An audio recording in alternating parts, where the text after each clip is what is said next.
Mesdames et messieurs, bonsoir.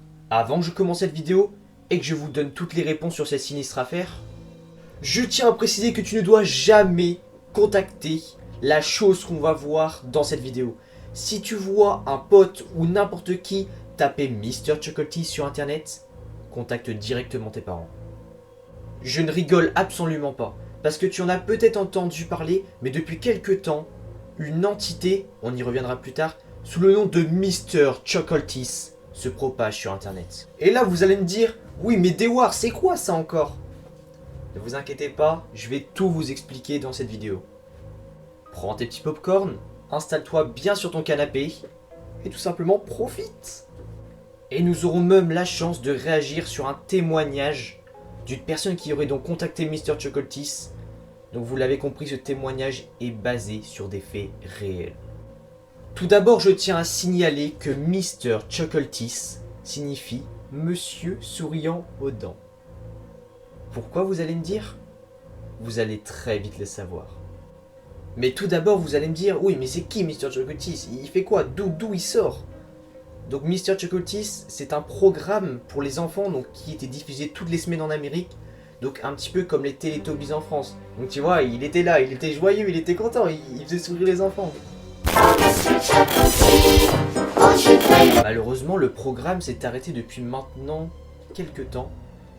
Donc là, on va se demander, oui, mais qui est-il devenu à Mr. Chocolatey? Il faut savoir qu'à l'heure d'aujourd'hui, encore énormément de jouets, donc de produits dérivés de Mr. Chocolatey sont vendus. Parce que comme je vous l'ai dit, il y a quelques années, les enfants raffolaient. Donc voilà, c'était vraiment la mascotte. Tu vois, c'est comme Mickey Mouse un peu, tu vois. Enfin, c'est tous les trucs comme ça, mais les enfants, tu vois, ils kiffent. Il existerait actuellement 2 théories sur Mr. Chocolatey. La première, ça serait que Mr. Chocolatey, donc ça serait un homme qui aimerait un petit peu trop les enfants, je pense que tu vois où je veux en venir, et qui se cacherait derrière un masque pour ne pas être reconnu, et pour que les enfants, ils apprécient plus vu que ils considèrent Mr. Chocolatey comme un ami. La deuxième théorie, qui est sûrement la plus stressante, la plus flippante, c'est que Mr. Chocolatey serait une sorte de démon. Donc, un démon qui prendrait la forme peut-être d'un humain avec un masque et qui attirait les enfants pour, on ne sait pas faire quoi, malheureusement. Et là, je vous vois très bien arriver, vous allez me dire, oui, c'est bien beau ton histoire, mais il n'y a eu aucune disparition à cause de Mr. Chocolatey.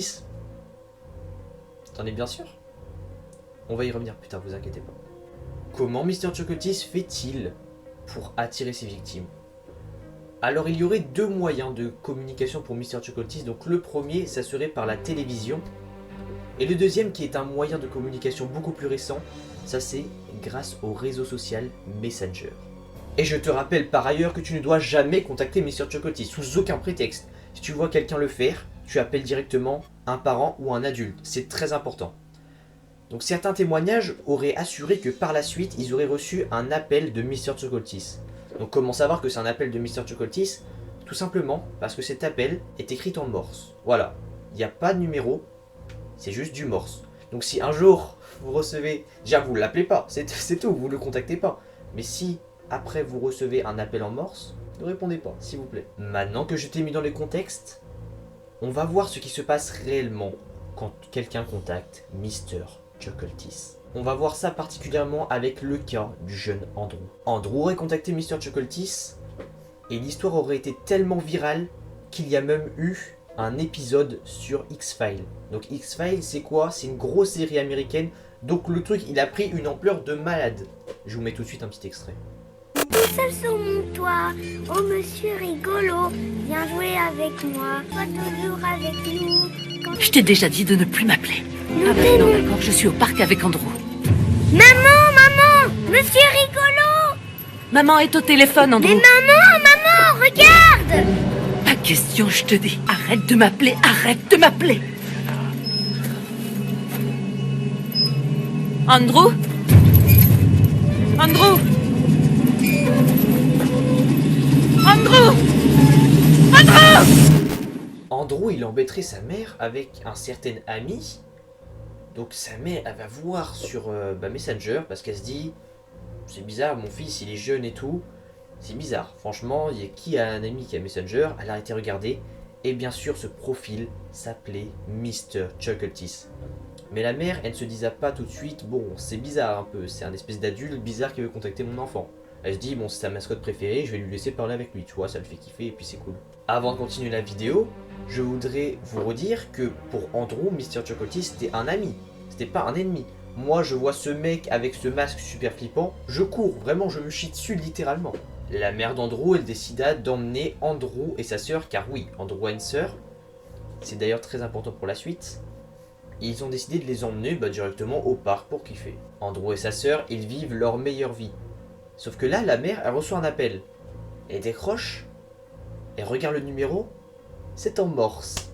En morse, je vous ai dit au départ ce que ça signifiait. Et elle raccroche, enfin, elle décroche, pardon. Il n'y a rien au bout, ok? Donc elle raccroche. 2 minutes plus tard, elle reçoit un deuxième appel. Elle décroche, personne, elle raccroche. Troisième appel, elle décroche, elle dit qu'est-ce que vous voulez, parce qu'à un moment c'est vraiment flippant et bizarre, hein, surtout que le numéro est en morse, rappelez-vous. Donc là, elle raccroche. Quatrième appel, cinquième appel, sixième appel, septième appel. Et elle fait que, là la mère, elle est en stress qui est logique. Donc là, elle raccroche, elle met son téléphone dans sa poche, et là, Andrew n'était plus là. Alors vous allez me dire, qu'est-ce qui a été faire Andrew? Pendant ce temps, dans la forêt, une certaine mascotte avec le visage de Mr. Chuckleteeth a mis sa tête entre les arbres. Genre vraiment, vous allez voir la position comment il était, c'est super flippant. Et là, Andrew il s'est dit, oh let's go, c'est mon pote. Il a été le suivre dans la forêt. Vous l'avez très bien compris. Il se passe 6 jours sans qu'il ne se passe rien. Bien sûr, ils ont lancé des recherches sur Andrew, ils ont appelé la police, ce qui est normal. Ils ont interrogé la sœur, donc sœur qui était sur la balançoire à côté. Enfin, la balançoire, le tourniquet, pardon, qu'est-ce que je raconte? La sœur, elle a dit qu'elle avait vu Andrew partir dans la forêt, suivre quelqu'un. C'est vraiment super flippant. Même moi, là, les gars, j'ai la chair de poule. Ça se voit pas, mais là, je suis pas bien. Les policiers ont organisé plusieurs battues. Vous voyez, ils ont organisé 1, 2, 3. Et là, ils en ont fait une. Sauf qu'à un moment, dans une espèce de clairière, les chiens, ils s'arrêtent tous d'un coup. Et là, au milieu, le corps sans vie d'Andrew. Mais les gars, si je vous dis comment il est mort, vous allez pas kiffer. Comme je vous l'ai dit, le corps d'Andrew a été retrouvé sans vie, mais la mort apparaissait pas naturelle du tout. Surtout que Andrew était un enfant et que, c'était assez suspect. Andrew a été retrouvé avec des traces de couteau sur tout le corps. Mais surtout, la langue mutilée. C'est quoi ça? Je sais pas. À quel moment, frérot, tu fais ça? Enfin, je sais pas. Le mec, c'est un putain de psychopathe. Il faut le retrouver directement. Parce que là, c'est vraiment pas normal. Et c'est un putain de psychopathe. Les policiers, ils sont sous le choc. Parce que bien sûr, dans ce genre de petit village, il se passe rien d'habitude. Et là, c'est vraiment une grosse affaire. Ça fait super flipper. Donc du coup, ils décident de se rendre dans le village. Et là, d'interroger toutes les personnes. Et rapidement, ils sont redirigés vers une vieille dame. Vieille dame qui en effet semble voir des choses. Donc la vieille dame, c'est la doyenne du village, la personne qui connaissait un peu tout le monde, vous voyez. Voilà. Et elle semble rediriger vers une maison abandonnée, qui semblerait être abandonnée, mais elle dit que des fois, il y a des lumières qui s'allument, des ombres qui passent devant la fenêtre, alors qu'à la base, elle est censée être abandonnée. Donc à moins qu'il fasse de l'urbex, c'est vraiment pas normal. Même des meubles bougeaient. Les policiers, ils se posent pas 30 000 questions, ils vont aller directement voir sur les lieux. Les policiers, ils ouvrent du coup la maison. Il n'y a rien. Toutes les pièces sont vides, ils fouillent toutes les pièces, elles sont vides. Sauf la pièce qui est tout au fond. Elle est fermée à clé. Donc les policiers, ils font quoi? Ils enfoncent la porte. Et là, les gars, devinez qu'est-ce qu'il y a? Il y a plein d'affaires de clowns. De clowns, de tout pour attirer les enfants. Bizarre un peu, tu vois. Il y avait des ballons, il y avait des nez de clowns, il y avait des perruques. Il y avait tout. Les policiers noteront que sur leur rapport, une musique était en train de jouer en ce moment même. Musique dont je vous passe un extrait.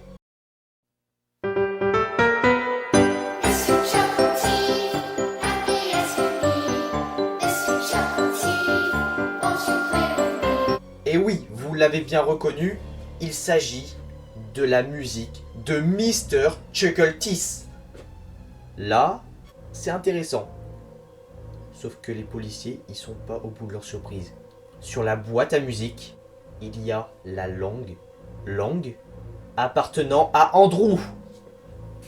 Je sais pas si vous vous rendez compte de cette affaire, c'est super glauque. Surtout qu'en plus, la boîte à musique, elle jouait. Si elle jouait, ça veut dire que le criminel, le psychopathe, l'entité ou la chose était là juste avant. Donc c'est vraiment super flippant. Malgré tout ça, il y a un seul problème. Le problème, c'est que aucune empreinte d'humain, en tout cas, n'a été retrouvée sur les lieux. Mais c'est super bizarre parce que qui mettrait des gants pour se protéger chez soi-même? Genre, c'est vraiment bizarre. Donc, les policiers, ils sont assez perplexes. Les policiers, ils ont décidé d'interroger la mère d'Andrew pour savoir s'il y avait plus d'éléments ou de réponses à leurs questions. Et là, la mère d'Andrew, elle se rappelle comment tout a commencé. Ce n'est pas au parc que tout a commencé. Ce n'est pas lorsqu'Andrew est passé dans la forêt. Non, c'est lorsque Andrew a contacté Mr. Chuckleteeth sur Messenger. Les gars, c'est vraiment flippant. Lorsque la mère va se souvenir de ça, l'enquête va bientôt toucher à sa fin. En ce moment même, les enquêteurs essayent de pister Mr. Chuckleteeth grâce au numéro associé au compte Messenger.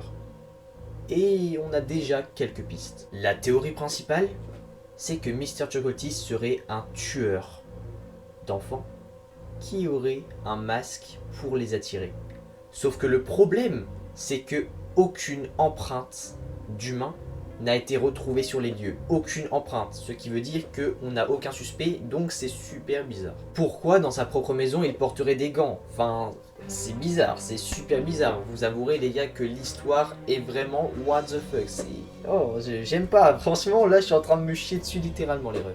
Aujourd'hui, l'enquête est toujours en cours. Le gros problème, c'est que les cas se multiplient partout dans le monde. Massachusetts, Paris, New York, Rome et même en Bretagne. Donc c'est vraiment super bizarre. Donc vous l'avez compris, il y a des cas partout dans le monde. Donc là on commence vraiment à être mal. Est-ce que ça serait une organisation? Car je pense pas qu'une seule personne pourrait faire des cas comme ça partout dans le monde. Mon hypothèse serait que c'est des personnes, donc une organisation pour moi ce n'est pas une seule personne qui aimerait un petit peu trop les enfants et qui se servirait d'un masque de leur idole, quoi, des enfants, pour aller plus près d'eux et faire des choses vraiment bizarres. Oh, cette vidéo les refs, elle est déjà finie malheureusement. Elle m'a pris énormément de temps à tourner, mais vraiment j'ai kiffé de fou. Donc c'est l'histoire super flippante de Mr. Chuckleteeth, donc je pense que je referai des épisodes dessus parce que là, c'est vraiment super bizarre ce qui se passe en ce moment avec lui. La hype qu'il y a autour, c'est bizarre de fou. En tout cas, si vous avez kiffé le délire de la chaîne, n'hésitez pas à lâcher le plus gros pouce bleu. J'espère que vous aurez kiffé la vidéo. C'était Dewar. Passez une bonne nuit. Salut les gars.